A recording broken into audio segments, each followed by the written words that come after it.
How about a fabulous Friday freezer meal? It's been a while since we've done a freezer meal for you, and Deb's got a great one tonight. I have this one that I have to share because I just think it could go a long way for meals, not just one meal.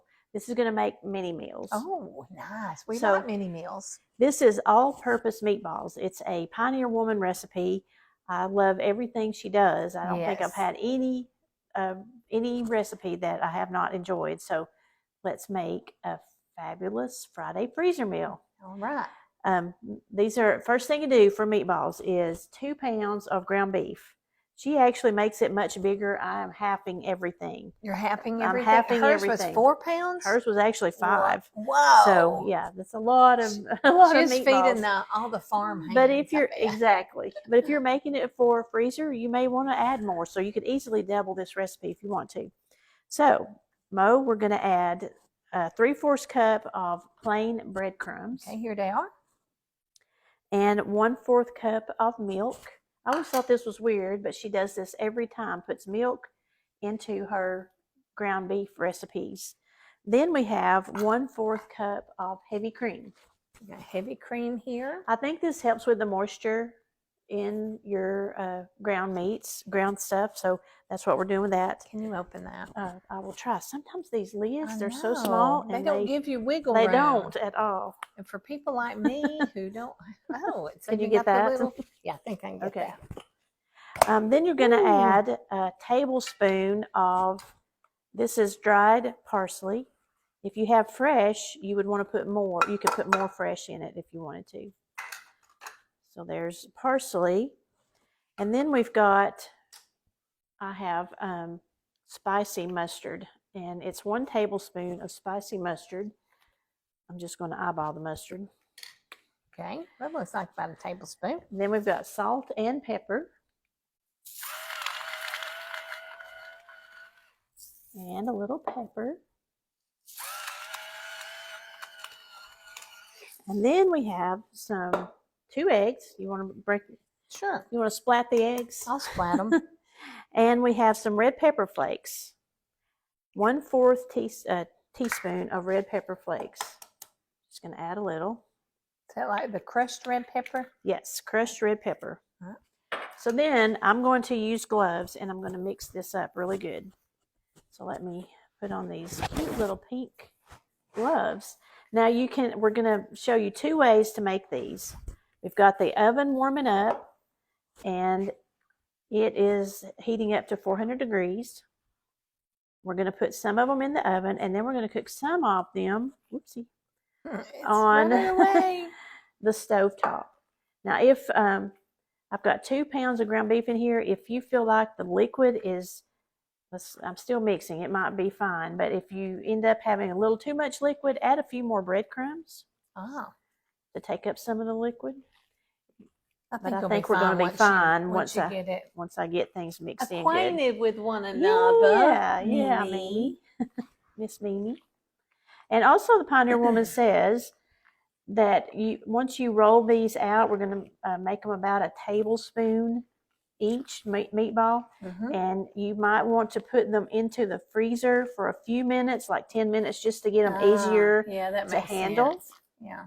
So that's something you might want to do.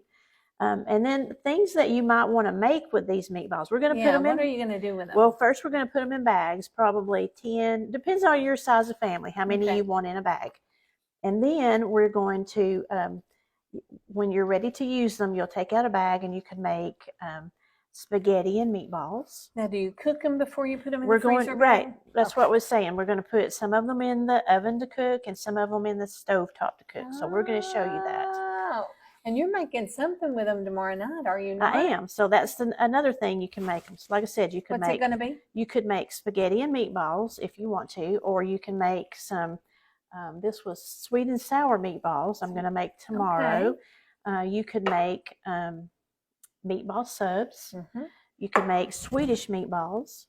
So there's quite a few things that you could make with meatballs. That's why it's such a great thing to have in the freezer. You know what I just thought about? What? Got another one? Forrest Gump, when he was talking about shrimp.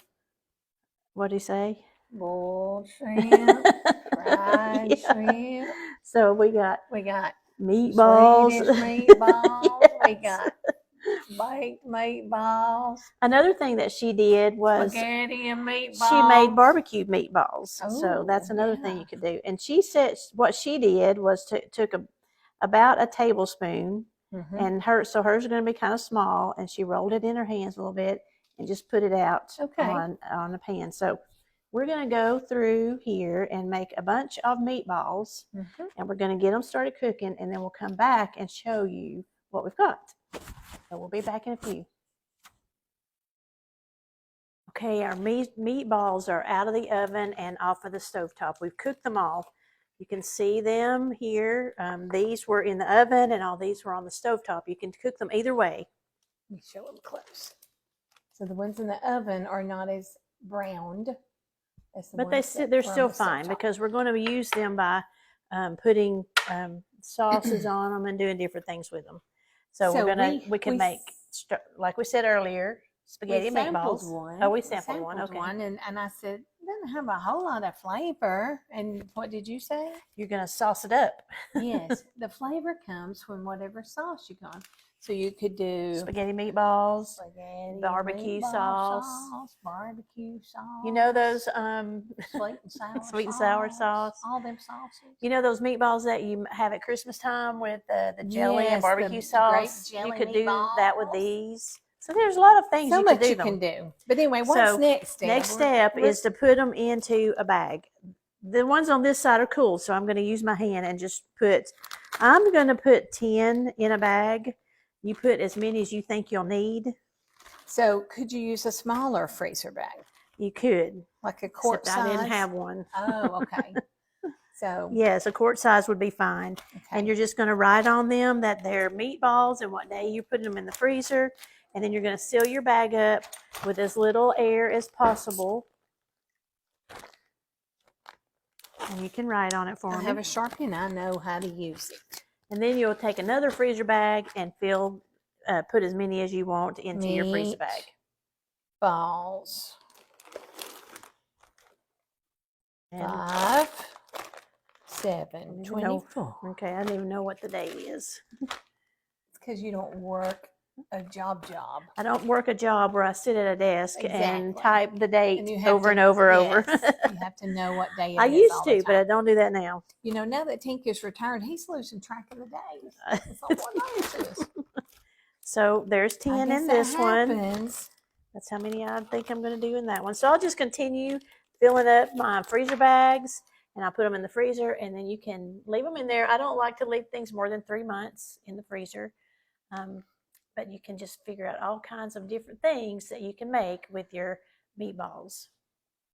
And tomorrow I'm going to be making sweet and sour meatballs, so I'll show you what that looks like. Meatballs, barbecue meatballs, Mexican meatballs, spaghetti, Italian meatballs, spaghetti and meatballs. So there you go. There you have a new fabulous Friday freezer meal to put in your freezer. Bye, y'all.